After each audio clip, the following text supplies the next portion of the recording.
They have voted to disaffiliate from the United Methodist Church and are planning, I think, to join the Global Methodist Church. Consider it. And this is Pastor Riverstone, and Chris, I'm blank on your last name.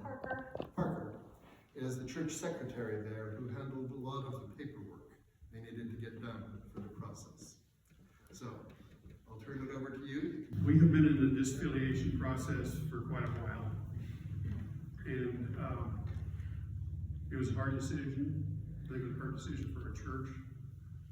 It was a hard decision for me. I was born in Kansas and was there for 5 years. My parents attended the Evangelical United Brethren Church, and that church merged with the Methodist Episcopal. I knew there was an E in there.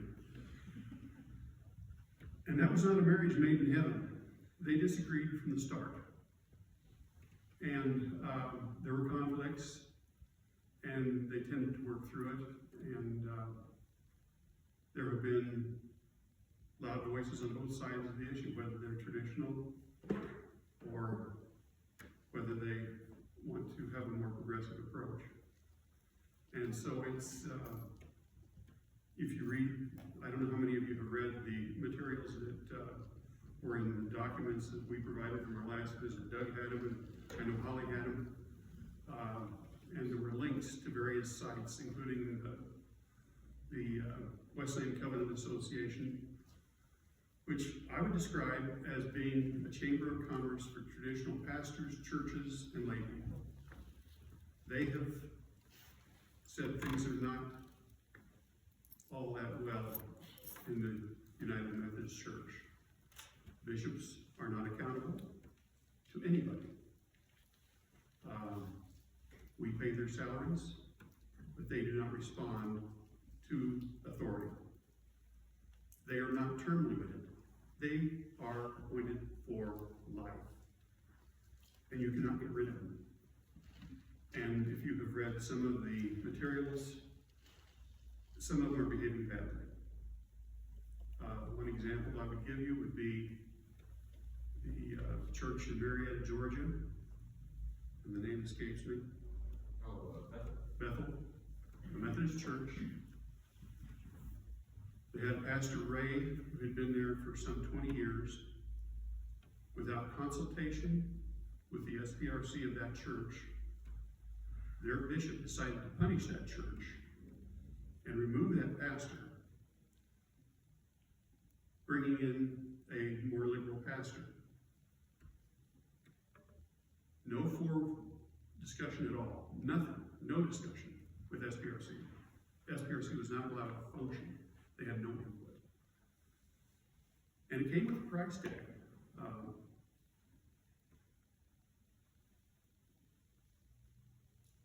And the pastor said, I'll pay a price, I'll give up my credentials. So he gave up his ordination to the Methodist Church, surrendering his credentials, and the church said to the conference, do not bother to send anybody. We are hiring Pastor Ray as our senior pastor. So rave on. And they did. And they said, you want to leave the conference in Georgia?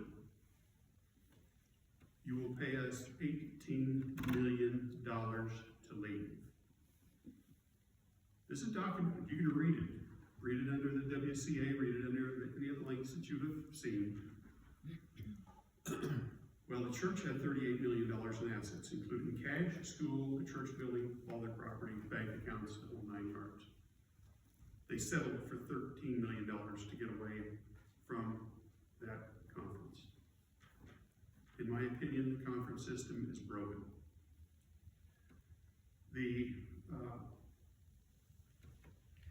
Global Methodist Church is also a connectional organization.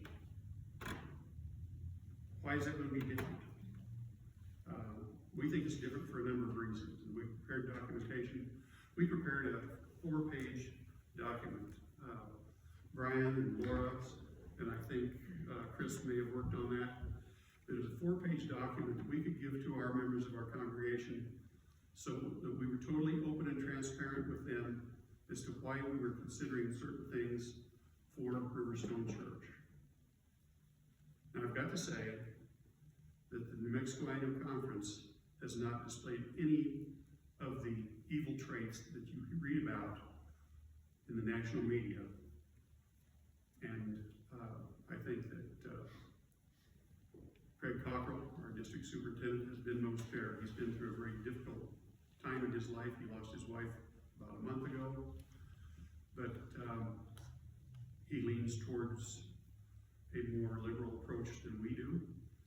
And the conference's notion when they met with us, and we had one of our listening sessions, was that we think that you ought to stay because there's room under our big tent. And can we just all get along? And we had a vote. We went through the process of having listening sessions. We prepared our membership before the listening sessions with question and answer sessions after church. And we did that twice, I believe, did we, Grace? And maybe to individual Sunday school classes as well. Because we didn't want to operate at the council level in a vacuum. We wanted to be open and transparent. This is what we're doing, and this is why we're doing it. So, we went through the process of doing the required things, and Holly has the sheet probably now from the conference on how to do a disaffiliation. You need to know what is in that. It's very extensive. Chris will get up and tell you a lot of the detail that I only can summarize. It's on a spreadsheet that is about that wide and about 3 pages long, right, Chris? And that's just for our church. And it's step by step, everything that we have to do to disaffiliate. And so we have had the listening sessions. The conference has to be there for the vote. So the vote was announced to our membership, and we had 51 people present when we voted. And District Superintendent Craig Cockrell conducted the vote, and we were 50-1 in favor of leaving the denomination. And he said afterward, you're fortunate that you're not divided. There's churches that are totally divided on it. This side wants one way, this side wants the other. And there's many reasons for it. It's hard to give up the church that I grew up in. It's hard.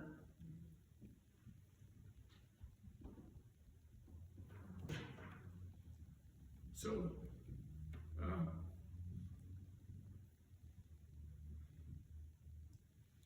we made our decision.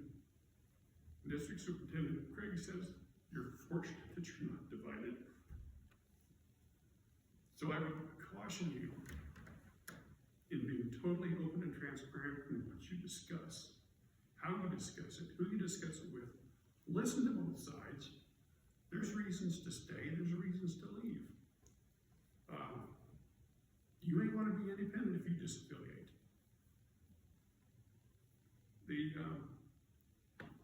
idea of joining the Global Methodist Church, one of our members, in his offhanded way, says, how do you know you're not jumping out of the frying pan and into the fire? You're joining another connectional organization that's got a book of discipline that is almost identical to the United Methodist Church. If you read the content of it, there's no difference, right? There are some, but not. Yeah. But it's been reduced in volume. Oh. The thrust of it is there is no difference. In the doctrine as stated, there's and there's the way the committees are formed, for the most part, there's no difference. So why would we join the Global Methodist Church? So we put out another document. We're going to make another congregational decision. Do we want to join this or do we want to be independent? you're independent, if Mike leaves you and you disaffiliate, you can't bring up the bishop and say, send us a pastor. They're going to say, who are you? Where'd you say your church is? They're not going to do anything for you if you disaffiliate. You will be searching for pastors like the Baptists do. And it's a tough job. Yeah, if you're independent. So, going independent may have advantages. We saw big disadvantages. So so we put out a document. I think Laura and Brian and I all worked on it. The Global Methodist Church and various people within that organization put out a document that said 10 reasons to join the Global Methodist Church. You have that. And I think Brian, maybe you want to summarize what that is. So, I try to answer any questions that you might have. But I'll tell you, it is a hard road to go down. There are no winners. There's no losers. If we disaffiliate, Brian's taken all of our documentation. We can't keep our records. We can keep copies, but every record, baptism, deaths, funerals, marriages, you name it, leave our church, we can keep copies. We cannot keep our hymnals. We cannot keep the flame of the cross. Those are proprietary. You can't advertise a glass of Kool-Aid as being Coca-Cola because Coca-Cola says that's ours. The Methodist Church says the flame of the cross is theirs. So you will give that up. You will not have your hymnals in your pews if you disaffiliate. Actually, our DS said that we would still be able to keep the hymnals. That's current, yeah, that's what they're saying, because you can buy these any place. Anybody can buy them. Yeah. So If you follow the rule, they don't want that logo in your church. If the flame and cross are on something structural like a window, stained glass window, or something we can't remove without great expense, I believe there is a clause, right? Maybe so. It's basically theirs. You do not own the rights to the logo. Anyone have questions for Dennis? If you said everything is, you say everything is the same with the global as with the church, so. Well, have you passed out any of the documentation on why? Have you had a chance to look at it? Yes, but I don't understand most of it. Well, I'd say the first and foremost is the Global Methodist Church does not have a trust clause. This building right here does not belong to the Aztec Methodist Church. It is not yours. You paid for it. Maybe you mortgaged to get it, and you made monthly payments, and you got to release a mortgage when you paid it off, and you thought it was yours, but it's not yours. It belongs to the conference. If you want to sell it, mortgage it, convey it in any form, you have to have the conference's approval to do so. It is theirs. That's different in the Global Methodist Church. There is no trust clause. And I don't know if we want to hear the history of why the Methodist Church has a trust clause, but it's John Wesley's fault. John Wesley thought it was a good idea to be able to control the churches and the places of worship when he set out the trust clause. Because if Mike doesn't preach Christ and doesn't preach the Bible, Wesley wanted to be able to throw him out. And that is the reason there is a trust clause. That has been reversed by the progressive movement within the United Methodist Church, and now being used against preachers that preach Christ and the Bible. So it has now become a weapon against traditional organizations. One other difference is there will be term limits on bishops. There won't be bishops for life. 2 terms. And there is a process. There is accountability. Yeah, there is accountability. There's no accountability now for a bishop. You got Karen Oviedo in Colorado that says Christ is a bigot. Christ is a bigot. surprised. Dennis, if we disaffiliate, though, we can have the building, is that right or wrong? You will pay a fee. Brian is going tomorrow to Albuquerque, and he's going to deliver the document which we have signed, that is the agreement that is specified in the Methodist Annual Conference, United Methodist Church, on how to disaffiliate. We followed that to the letter. Chris can tell you about that. We are taking $162,000 to $157,000 to pay for apportionments and unfunded liabilities. We had a difficult time finding out what unfunded liabilities were. Their balance sheets in the conference are very difficult to understand. They'd be difficult for you, Natalie, even with your accounting knowledge. But we had a hard time prying out the reserves that were within the New Mexico conference, which we had paid in and are sitting there for a rainy day, sitting there to pay retirees, widows of pastors, etc., etc. We had a hard time finding out what that was. We finally got some, but we had to work through that. Brian has been a pioneer in disaffiliation in New Mexico. There's other pastors all over that want to disaffiliate. They're asking him how to do it. And it comes with a cost. There's a big price for him. There's a risk for him. There is a bishop now in a conference, I think it's in the Dallas conference, Central Texas, who has said, any pastor, yeah, she specified traditional, retired, who darkens the door of a church who was disaffiliated and has become Global Methodist Church, or has become independent, will lose their pension. That's how vicious it is. Dennis, what about any other property that a church owns? What happens to the other properties? It's all under the trust clause. It's all held under trust clause. Your parsonage is subject to the trust clause. When you bought a new parsonage, We haven't bought one, we're holding off. well, when you bought the last, who was here when you bought the last parsonage? Pastor Jeff. Yeah, but who in the congregation was here? Did you get permission from the conference to buy it? You had to. Because it wasn't going to be yours. Does that apply to land too? Just Absolutely. You have to list it all, you have to inventory it all.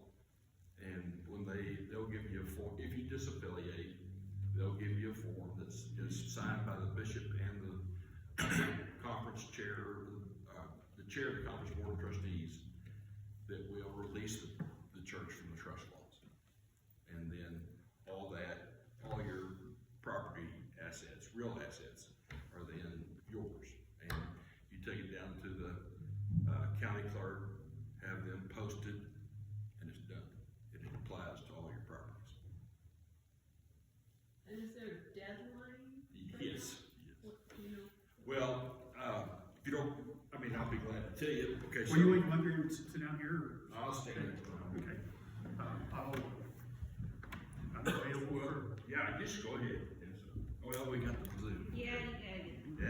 Yeah, we gotta make sure that there's evidence. You stay there? Yeah, go ahead, please. And if there's need, I'll see you. Okay. Is that all right? Can I do it that way? So, to answer your question, ma'am, it is, when you ask about the deadline, to which deadline are you referring? I thought there was a deadline to. Everybody take a moment to turn their phones on silent. I'm sorry, I got distracted. I'm sorry. That's okay. I thought that I read somewhere that there's a deadline, if you're gonna disaffiliate and you wanna keep your property, you have to meet a deadline. Yes.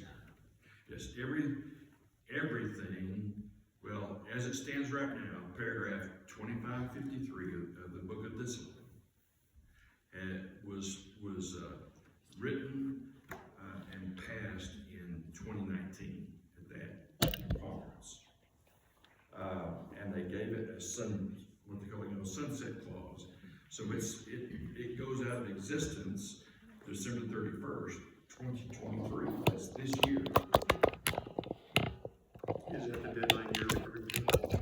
Okay. Certainly. Now, there are other deadlines. And I'll try to, let me just kind of quickly try to run over